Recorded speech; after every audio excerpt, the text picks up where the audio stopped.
La charge, je suis formatrice REP+, également en Guyane et chargée de mission en anglais et en néerlandais et coordinatrice du diplôme universitaire en sciences de l'éducation à Saint-Laurent-du-Maroni. Voilà. Attends, je vais me passer par là parce que sinon... Allez. Mieux comme ça, hein? Tu veux ma caisse? Non, non, pas du tout. Je vais essayer debout.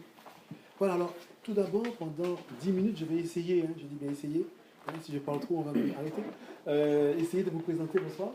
De vous présenter le contexte guyanais, le contexte dans lequel les différentes équipes pédagogiques, nous, on évolue. C'est un contexte assez complexe. D'accord, je vais essayer d'aller vite. Les questions viendront après. Alors, d'abord, en grande, si on peut résumer un peu, la Guyane est un petit peu, se présente sous deux formes, on va dire ça comme ça. La population locale et la population ou les populations provenant des vagues d'immigration. Alors tout d'abord, la population locale. La population locale est formée de divers groupes ethniques. Alors 6 groupes amérindiens, des groupes Bushinengue, on va expliquer les termes tout à l'heure, des métropolitains et des créoles, qui sont tous ceux-là francophones. Les populations provenant des vagues d'immigration, on va expliquer tout à l'heure la carte. Alors beaucoup de personnes, beaucoup d'habitants en Guyane sont des ressortissants des pays limitrophes. Vous savez que la Guyane se trouve donc en Amérique du Sud, donc entourée par plusieurs pays. Ces pays, les très proches, donc le Brésil, le Suriname, le Guyana, donc l'ancienne Guyane anglaise, le Pérou, la Bolivie et essentiellement 2 pays de la zone Caraïbe que sont la République dominicaine et Haïti. Donc on a beaucoup d'enfants allophones qui nous viennent de ces pays. Ça ne veut pas dire qu'il n'y a pas des enfants qui viennent d'autres pays, mais ils sont en minorité. Par exemple, les Italiens, c'est très très peu.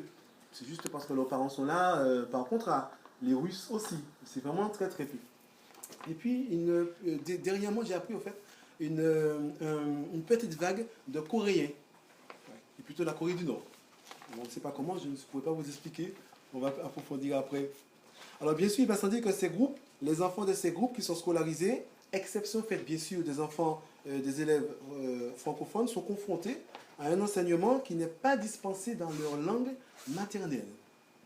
Déjà, ce qui peut constituer un obstacle à la compréhension, même si normalement ça devrait être un atout, leur langue.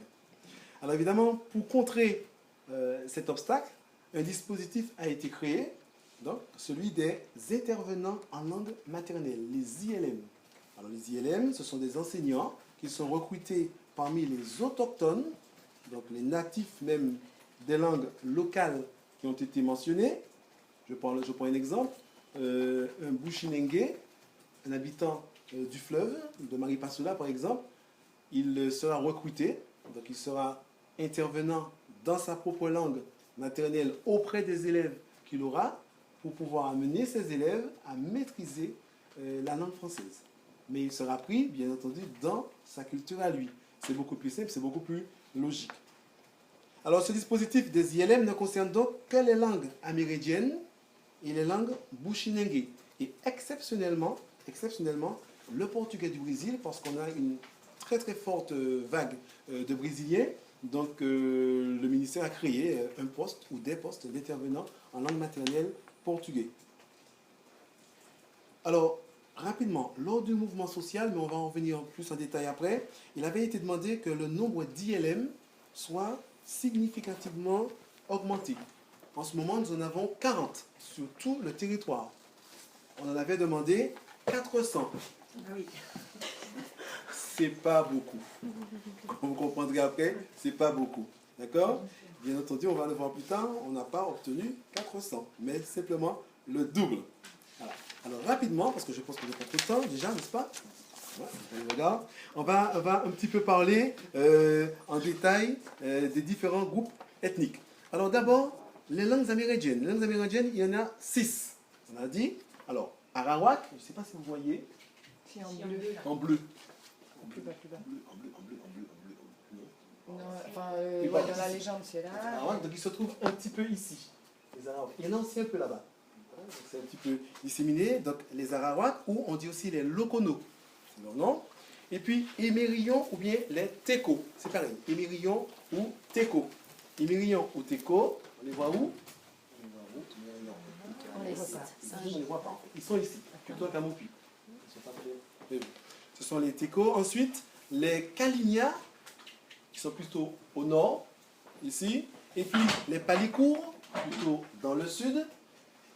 Les Wayana et les Wayampi. Alors, les langues amérindiennes sont des langues autochtones qui appartiennent à 3 familles linguistiques. Juste, je vous donne toutes ces données juste pour vous montrer combien ça peut être compliqué pour un enseignant francophone. Donc, 3 familles linguistiques, la famille Caribe, la famille Tupi-Guarani et la famille Arawak. Ce sont des langues, les uns et les autres ne se comprennent pas. Il n'y a pas forcément, il n'y a pas du tout de relation entre ces langues.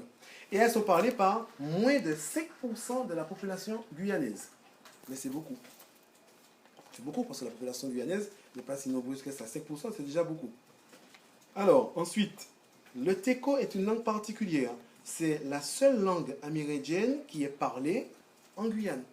Je veux dire, de tous les Amérindiens d'Amérique du Sud, le Teko n'est parlé qu'en Guyane. C'est déjà une particularité. C'est le peuple émérillon qui parle cette langue. C'est une langue qui provient du Tupi-Guarani. C'est une branche Tupi-Guarani. Et elle est parlée sur le Haut-Maroni. Ensuite, donc on laisse un petit peu les langues amérindiennes pour passer maintenant aux langues créoles à base lexicale française. Parce qu'il y a encore d'autres langues créoles. Juste pour vous donner le contexte. Langue créole à base lexicale française. Donc le créole guyanais, le créole haïtien, donc de Haïti, le créole martiniquais, créole guadeloupéen et créole de Sainte-Lucie. Plusieurs créoles à base lexicale française. On ne va pas donner trop de détails.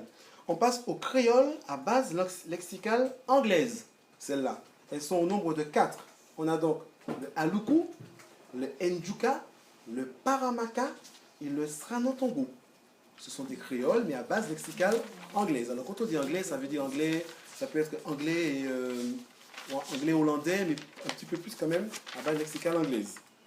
Et puis, on passe au créole à base lexicale portugais. Ah oui, parce qu'il y a aussi, et c'est le Saramaka. Alors quand on dit portugais, ce n'est pas vraiment du portugais, mais beaucoup de mots portugais sont entrés, on va dire, dans cette langue-là. Alors j'explique brièvement, on a encore le temps. J'ai encore le temps, je n'ai pas fait 2 minutes encore. Alors j'explique brièvement, les esclaves qui avaient, les propriétaires d'esclaves qui avaient immigré au Brésil, donc avaient amené avec eux leurs propres esclaves. D'accord ? Et qu'est-ce qui s'est passé ? À l'époque, il n'y avait pas de frontières. Brésil, Suriname, Guyane hollandaise, tout ça, ça faisait un tour dans la forêt. Et quand ces esclaves s'échappaient, ils avaient eu au moins, on va dire, peut-être 40 à 50 ans de vie commune avec leur maître, mais quand ils s'échappaient, ils ont rejoint le territoire de la Guyane à travers la forêt. Mais ils sont partis avec leur base lexicale quand ils entendaient portugais. Et c'est pour ça que c'est différent du Sranatongo qui a une base lexicale anglo-hollandaise, un petit peu comme ça. C'est un petit peu comme ça que cela s'explique. Alors il y aurait environ 10 000 personnes qui parleraient donc le Saramaka sur le territoire guyanais.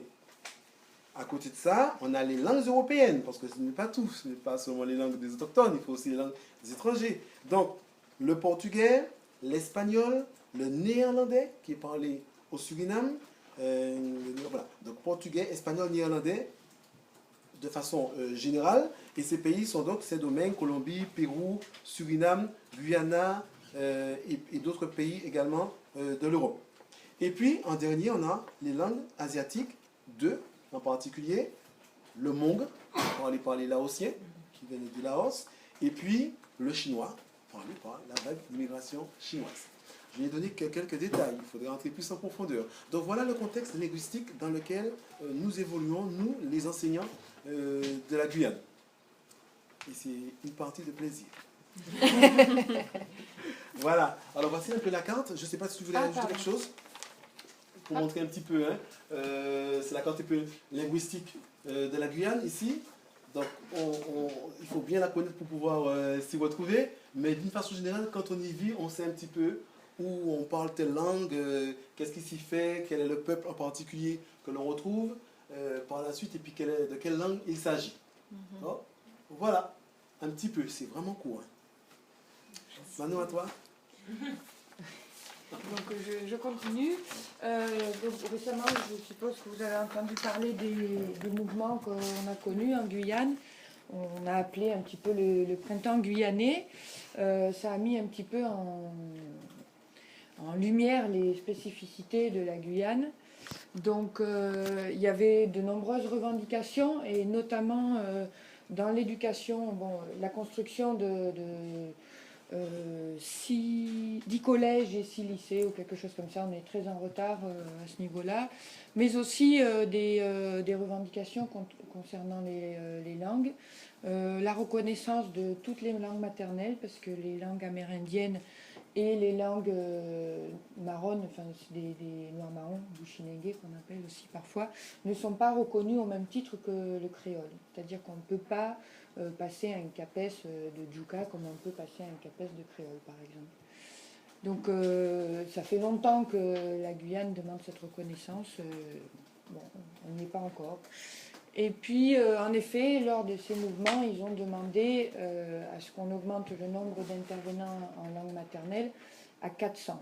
C'est vrai qu'on est, voilà, comme vous l'a dit Rodrigue tout à l'heure, on est à 40. On n'a pas obtenu les 400. On a tout le double. 80. Oui, voilà, il y en a 80, on y reviendra tout à l'heure. Par rapport à l'éducation prioritaire, donc nous, on est des formateurs REP+, et on est, toute l'académie de Guyane est placée en réseau éducation prioritaire plus, sauf un collège. Donc un collège qui est ni REP ni REP+, mais qui bénéficie des moyens des REP. Parce qu'ils l'ont demandé, ils étaient un peu... Bon. Et donc il y a 156 écoles et 30 collèges qui sont concernés quand même, ce qui représente à peu près 10% de la totalité des REP+, au niveau national. C'est énorme. Donc on est pour ça, on est 38 formateurs. Je crois qu'on est l'académie avec le plus de formateurs du coup. Et en plus, en Guyane, on a la particularité, comme ils ont des difficultés à recruter les formateurs, certains d'entre nous sont déchargés à 100%. Et il me semble que ça ne se fait pas non plus dans d'autres académies. Donc il y a 16 enseignants issus du second degré, certains déchargés à 50%, d'autres à 100%. 10 enseignants issus du premier degré et 12 conseillers pédagogiques départementaux qui sont à 50% sur le REP+, et 50% sur leur circonscription. Alors, je ne sais pas si vous connaissez un petit peu les missions du formateur REP+, on va passer rapidement, mais on doit donc impulser les orientations nationales, observer les pratiques. On va souvent dans les classes faire des observations. Ensuite, on accompagne les enseignants, on fait des analyses de pratiques, etc. Et on participe aussi à la formation initiale à l'ESP et à la formation continue sur le terrain. Alors, depuis l'année dernière, on a commencé un partenariat avec l'IFE. Je vais laisser Nathalie. Oui, donc c'est un partenariat donc avec l'IFE, un projet qui allie à la fois donc l'Institut français de l'éducation et en particulier le centre Alain Savary, avec le responsable du centre Alain Savary, Patrick Picard, et également Marie-Odile Mersandos, qui est là-bas, chargée de mission au centre Alain Savary. Et au laboratoire ICAR, donc Patricia Lambert, qui est sociolinguiste à l'ENS, et moi-même, Nathalie Blanc, donc didacticienne et formatrice à l'ESP. Et sur place aussi, il y a aussi une collaboration dans le cadre de ce projet à l'ESP de Guyane, notamment avec Sophie Albi, qui est maître de conférence à l'ESP de Guyane. Donc c'est un projet qui a été mis en place à la demande du DAZEN à l'époque, donc Christian Mandivet, de formation de formateurs. Donc l'idée c'est de faire une formation adossée à la recherche sur la question de l'oral en contexte plurilingue à partir des outils vidéo. Donc le projet s'intitule « Parler pour apprendre en contexte plurilingue ». Il est programmé sur 2 ans et la particularité, ce qui est intéressant, c'est qu'il y a 2 volets à ce projet. Il y a le volet à la fois se former à l'oral, donc parler pour apprendre dans tous les apprentissages, dans toutes les disciplines, et le volet se formait à partir de la vidéo formation. Et comme vous le voyez à travers la flèche, les deux sont étroitement liés. Donc ça consiste à faire des observations d'enseignants des deux niveaux, hein, puisque le groupe donc particulier, quand Manon parlait des 38 formateurs REP+, sur toute l'académie, il y a ce groupe-là, qui se sont intitulés le groupe vidéo, où il y a 12 formateurs dont vous faites partie, qui sont issus du premier degré et issus du second degré. Donc on travaille sur des observations de classe, à la fois dans le premier degré et le deuxième degré, sur la question de l'oral dans toutes les disciplines, et en même temps sur les questions des aspects techniques et de l'ingénierie de formation pour construire des formations à partir de la vidéo, avec, au terme des 2 années, l'objectif de produire deux productions, à la fois que ce groupe-là soit expert dans le montage de formation sur la question de l'oral à l'école, en établissement, et en utilisant des vidéos, et en même temps de construire des modules qui s'intégreraient dans la plateforme Néopass Action, dans le module qui existe déjà, qui est faire parler les élèves, avec en particulier un focus sur le contexte de la Guyane. Qu'est-ce que j'ai oublié de dire? Oui, et donc sur ces 2 années, 2016-2018, donc on a commencé par une première mission en octobre dernier. Donc les 3 chercheurs sont allés sur place pendant une semaine. Donc sur le principe, sur les 2 années, on y va 2 fois dans l'année. Et les collègues, à tour de rôle, viennent aussi. Il y a 2 formateurs qui viennent 2 fois dans l'année pour suivre les formations de l'IFE. Voilà. Du coup, dans le cadre de ce partenariat et du REP+, pour le REP+, il y a un avenant au plan académique de formation dans lequel on propose des formations spécifiques au REP+. Et donc, dans ce cadre-là, on a mis en place une formation qui s'appelle Acquisition de compétences plurilingues et interculturelles. Et dans le cadre donc, de ce partenariat avec l'IFE, j'ai animé une de ces formations à Saint-Laurent-du-Maroni. C'est une formation de 16 heures, 18 heures, je ne sais plus, 3 x 6, 18 heures. Toujours avec les mêmes enseignants et sur toute l'année. Donc toujours toute l'année sur ce thème-là, acquisition de compétences plurilingues et interculturelles. Du coup, on s'est aperçu que surtout dans l'Ouest, il y a beaucoup d'enseignants qui sont en demande. Les enseignants sont souvent très jeunes et arrivent en Guyane sans connaître ni les langues maternelles ni les cultures des élèves, donc ils sont très en demande d'être formés là-dessus. Les enseignants qui sont formés en Guyane, eux, bénéficient maintenant d'une formation sur l'éveil aux langues. Et voilà, donc c'est la première année que moi j'ai mis en place cette formation dans mon réseau pour des enseignants et du premier degré et du second degré. Donc il y a des formations à l'attention que du premier degré, d'autres à l'attention du second degré et d'autres en interdegré. Donc on a commencé par faire des échanges de pratiques, voir un petit peu ce qui se passait, ce qu'ils faisaient dans leur classe au niveau du plurilinguisme, comment est-ce qu'ils travaillent avec ou pas avec ces différentes langues maternelles des élèves.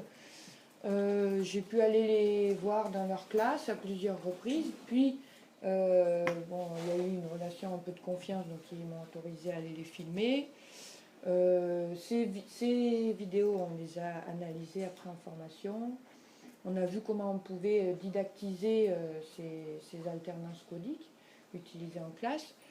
Et puis, on a essayé de créer des outils et des séquences plurilingues que je voulais retourner filmer par la suite.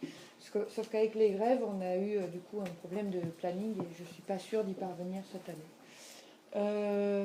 Donc, je voulais vous montrer une vidéo que j'ai tournée dans une des classes et qui montre un problème qu'on rencontre fréquemment dans les classes en Guyane, surtout dans l'Ouest.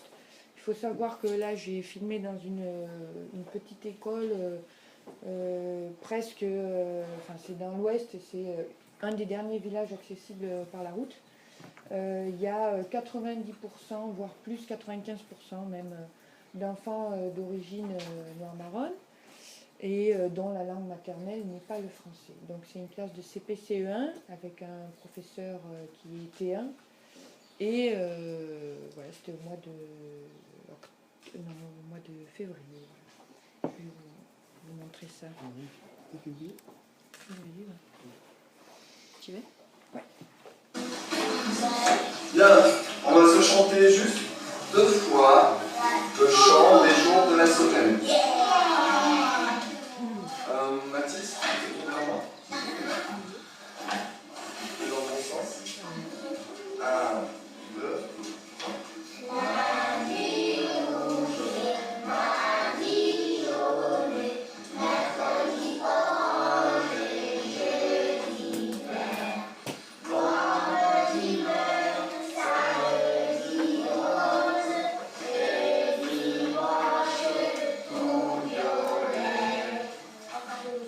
On recommence. Dylan, est-ce qu'on peut chanter avec les doigts dans la bouche comme ça? Pas très bien en tout cas. Chut, s'il vous plaît. Yvon, est-ce qu'on chante bien avec un t-shirt dans la bouche? On recommence. 1, 2, 3.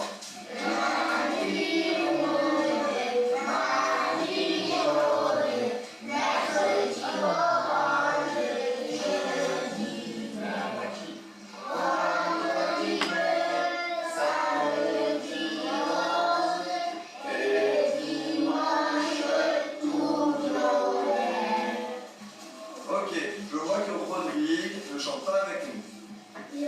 Donc on va faire quelque chose. Nous allons dire le jour de la semaine en français et en jouka juste après, d'accord? Vous êtes d'accord? Eh bien, t'as pas le choix. Chut, on dit pas comme ça dans la classe, je le sais. Eh bien, on est là pour apprendre, non? C'est bien aussi. Lundi, c'est Monday. Tu répètes, Rodrigue, parce que tu vas chanter avec nous. Lundi. À qui? Lundi. Lundi, c'est Monday. Allez, tous ensemble, on répète. Alors, je vais dire lundi, vous répétez lundi. Après, je dis Monday, vous répétez Monday. D'accord? Et on fait ça avec tous les jours de la semaine. Lundi. Monday. Mardi. Tudewoko. Mercredi. Didewoko. Jeudi. Fodewoko.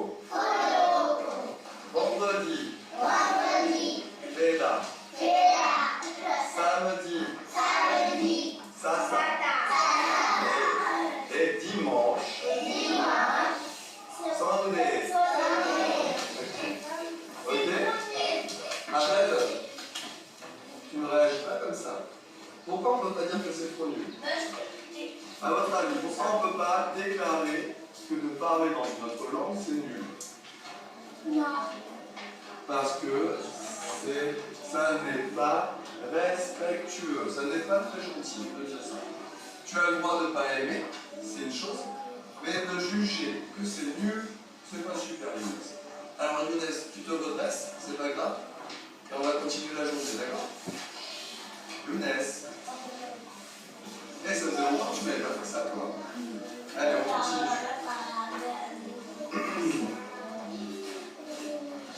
Voilà, ça.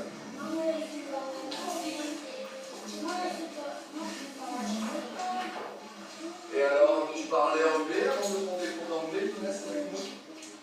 Non. Donc on apprend plusieurs langues, c'est bien.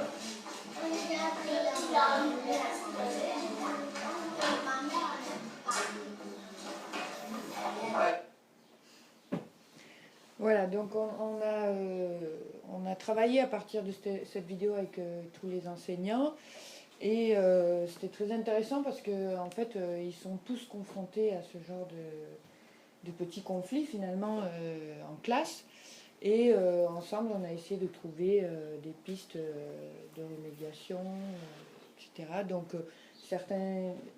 les enseignants se demandaient entre eux, mais est-ce que tu lui as demandé quelle était sa langue maternelle à lui? Et c'est vrai que l'enseignant n'y avait pas pensé. Et ce jour-là, on a appris que l'élève en question était mahorais. Donc, et ils se sont dit, peut-être tu pourrais l'intégrer en demandant comment on dit les jours de la semaine dans sa langue, etc. Donc, c'était très intéressant de travailler à partir de cette vidéo. J'ai eu... Ouais, par la suite, on a fait l'entretien d'autoconfrontation avec l'enseignant. Donc il a fait il a décrit ce qui s'était passé ce jour-là, sa réaction. Il s'est aperçu que, comme on avait pu l'évoquer, que il finit finalement par lui faire un petit peu la morale. Donc il a dit que c'est vrai que ça serait bien qu'il fasse ça en cours d'éducation civique et morale, ou éducation morale et civique, je sais plus. Ouais, enseignement, ouais. Et donc il a dit,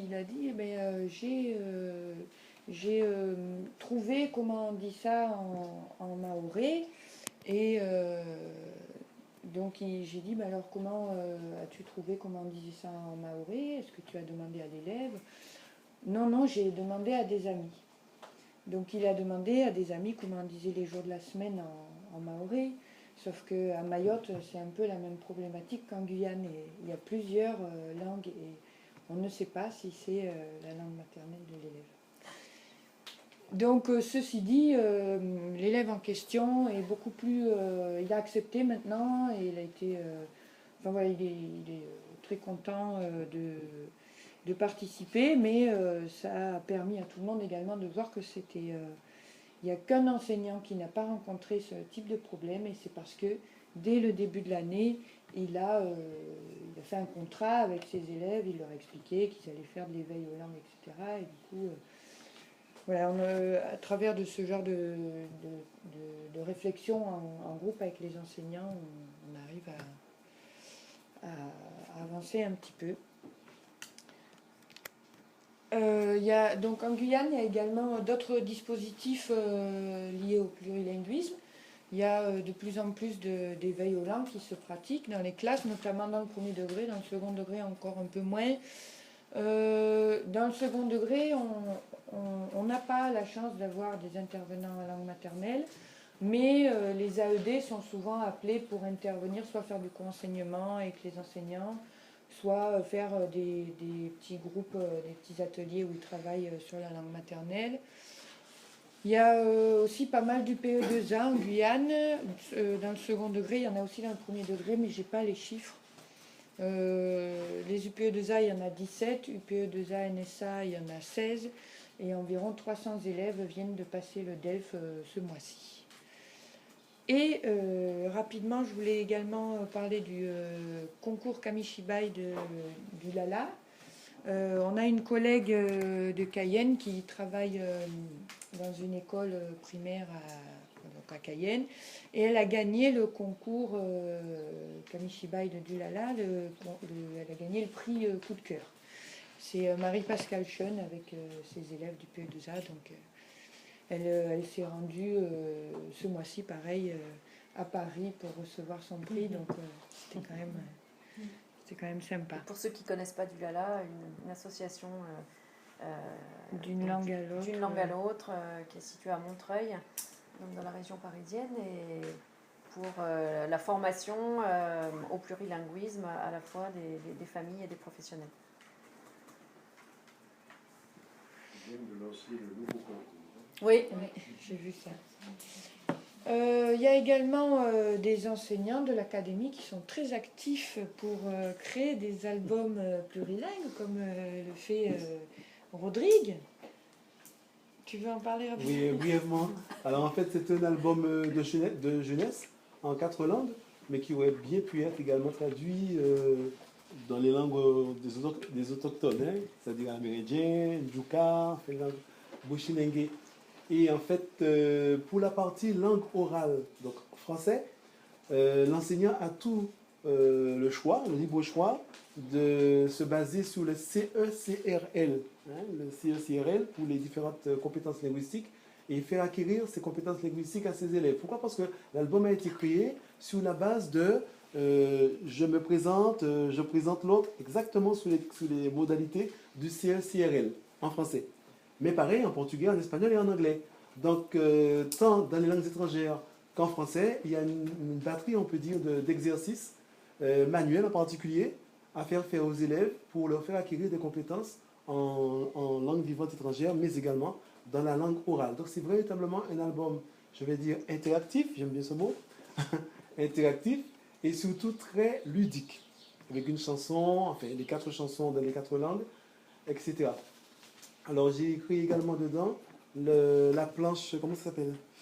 Je cherche le mot parce que le scénario, c'est pas vraiment... Oui, le scénario, si on veut, une espèce de progression pour les langues étrangères, mais j'ai laissé libre en français langage oral parce que c'est quand même plus... Il fallait que je cadre un peu pour les langues étrangères. Par contre, en français, les enseignants sont libres de faire comme ils veulent parce que c'est eux qui savent comment il faut acquérir les compétences en langue vivante en français. Voilà, donc il est sur le site, si vous voulez, le site de la Guyane, le site académique de la Guyane. Et si vous voulez vous en approprier, libre choix. Libre à vous. Donc les nouveautés récentes et les perspectives, c'est que donc depuis la rentrée 2016, on a maintenant un IEN en langue maternelle. C'est quand même symboliquement, moi je trouve que c'est très important. Et puis avec les récents mouvements, il y a eu le doublement du nombre d'ILM, donc au lieu d'être 40, à la rentrée 2017, ils seront 80. Ce qui n'est toujours pas suffisant. Hein. Mais vraiment, ouais. Donc, leur mission, c'est alors ça c'est écrit dans leur lettre, leur fiche de poste, c'est marqué « Favoriser la structuration des élèves dans leur langue maternelle ». Alors, je sais que c'est un terme contesté en ce moment, mais c'est ce qui est marqué dans leur fiche de poste. Représenter la culture de l'élève, donc ils ne travaillent pas que sur leur langue maternelle, mais aussi la culture, et faire un peu d'intermédiaire avec les familles. En ce moment, ils travaillent sur 2 axes principaux. Il y a une centaine de livres numériques qui sont en train d'être créés avec la collaboration de M. Guagou. Et ils sont en train de mettre en place un CP en Wayana, donc une des langues amérindiennes, avec une méthode de lecture qui est en cours d'élaboration. Donc voilà un peu la carte avec là où se trouvent les ILM actuellement. Donc vous voyez qu'il y en a beaucoup dans l'ouest, avec notamment des langues du Chilingué. Et là, donc ça concerne environ 2300 élèves cette année, ça représente 5% des élèves, et des élèves de maternelle. Hein. C'est parfois CP, mais c'est que pour les élèves de maternelle. C'est eux? Oui. Ouais, mais majoritairement maternelle. Et du coup, l'année prochaine, ils seront 80.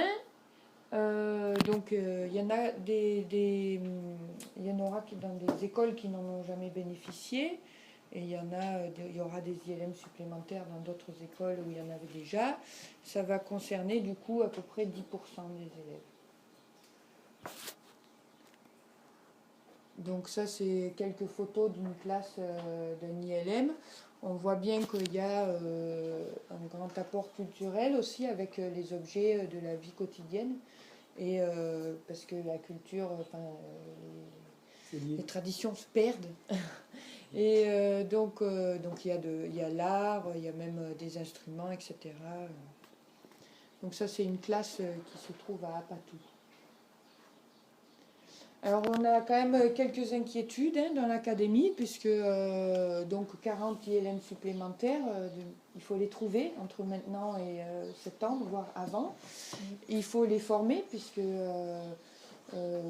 ceux qui sont employés en ce moment ne sont pas, ils n'ont pas un diplôme, souvent pas de diplôme dans l'enseignement. Donc oui, parce il va falloir. En fait, les ILM sont recrutés avec le bac plus 2. C'est ça normalement. Mais pour trouver un ILM, c'est-à-dire un autochtone, qui a le bac déjà ou bac plus 2, c'est très difficile. Donc l'académie a décidé d'en prendre au niveau bac. Mais il faut quand même les former après. Il faut qu'ils atteignent le niveau. Et c'est ça toute la difficulté. Donc c'est pour ça aussi qu'il y a un diplôme universitaire en sciences de l'éducation à Saint-Laurent-du-Maroni, où il y a des étudiants ou des AED, mais il y a aussi des intervenants en langue maternelle qui sont là. Et enfin, se pose le problème des locaux, parce que où est-ce qu'on va les mettre? Les écoles sont déjà trop petites. Donc on a proposé, on a fait quelques suggestions qui, je ne sais pas si c'est, enfin c'est pas, on va voir ce que ça donne, mais on s'était dit que peut-être on pouvait mettre un ILM et un enseignant dans la même classe pour qu'ils fassent du co-enseignement. C'est un peu en vogue en ce moment, notamment avec le REP+. Certaines personnes ont peur que du coup l'ILM soit considéré comme un ATSEM supplémentaire. Donc bon, on se disait qu'on pourrait s'appuyer sur les formateurs REP+, notamment, qui sont habitués également à former au co-enseignement, etc. Bon, on verra ce que ça donne, et ce serait bien qu'il soit généralisé également un peu à tous les niveaux, et même au niveau géographique, parce qu'à Cayenne, il n'y a pas d'ILM, par exemple, alors qu'il y a de plus en plus de personnes d'origine bushinengue ou autre. Voilà. Question? Alors, je n'avais pas expliqué le terme bushinengue tout à l'heure. Les bushinengue, ce sont les descendants d'esclaves. D'accord? Donc, ils sont restés, on va dire, beaucoup plus à l'intérieur du pays, donc du département, entre la Guyane française et le Suriname. Ce sont des descendants d'esclaves, mais il y avait plusieurs descendants d'esclaves, parce que les esclaves venaient de plusieurs tribus différentes. Donc, on a ce qu'on appelle les Djuka, enfin on dit Ndjuka, les Aluku, les Paramaka, les Saramaka et les... Mais ce sont les Paramaka, Saramaka, et les Kwentis sont oui, mais en fait c'est des descendants d'esclaves, mais qui sont enfuis des plantations, c'est des noirs marrons, quoi. Contrairement les descendants de ceux qui ont fui, en fait. Ce sont les descendants de ceux qui ont fui, voilà. Ce ne sont même pas les descendants, je veux dire, avec la fin de l'esclavage, ce sont les descendants de ceux qui ont fui, qui sont restés dans ces régions-là. On les appelle Bushinengue, c'est-à-dire les Noirs des bois. Contrairement aux populations créoles qui, eux, ont attendu d'être affranchies. Voilà. Question? Oui. Vous avez parlé des UPE2A. Qui sont les élèves qui font les UPE2A? Alors ça, c'est un peu problématique également. C'est que moi, j'ai travaillé en UPE2A à Saint-Laurent, mais aussi à Grand-Santis, sur le fleuve, vraiment à 6 heures de pirogue de Saint-Laurent. Sur le fleuve, c'est beaucoup des élèves qui viennent du Suriname. Donc je me retrouvais encore une fois avec des élèves tous de la même, qui parlaient la même langue maternelle. Et ils ont tendance à mélanger encore un petit peu UPE2A, donc les élèves allophones qui ont déjà été scolarisés auparavant et des élèves qui n'ont jamais été scolarisés auparavant et qui ne savent pas lire et écrire. Donc normalement, c'est censé être deux dispositifs différents. Et là, ils les ont mis parfois dans les mêmes classes, ce qui veut dire que... Bon. Et un peu plus sur le littoral, on a quand même... on a des enfants chinois, on en a du Guyana, on en a du Brésil, d'Haïti, oui, pas mal. De plus en plus, il y a eu une grosse vague aussi là. Donc voilà, on a un peu de... Donc en UPE2A, ce sont des enfants non guyanais. C'est ça. Ah oui, forcément. Forcément. Oui. Alors voilà, le problème se pose. Oui, en fait, ce sont des enfants non guyanais, mais il faut encore expliquer parce que c'est assez compliqué. Il y a des enfants qui sont nés sous le territoire, qui sont étrangers, nés sous le territoire guyanais. Donc ils sont, on va dire, parfaitement bilingues, d'accord? Mais ils évoluent dans un cadre étranger. Mais ceux-là, ils sont quand même francophones. C'est-à-dire qu'on ne va pas les mettre dans une UPE2A, c'est pas possible. Il y a déjà, c'est pour un peu... Je ne dirais pas qu'ils le mériteraient parce qu'il y en a qui ne parlent pas très bien la langue française, mais vraiment, l'UPE2A, c'est vraiment pour les enfants étrangers, les enfants allophones, qui sont arrivés, qui ont déjà été scolarisés chez eux ou pas, c'est pas grave, mais qui sont vraiment étrangers, qui ne possèdent pas la langue française.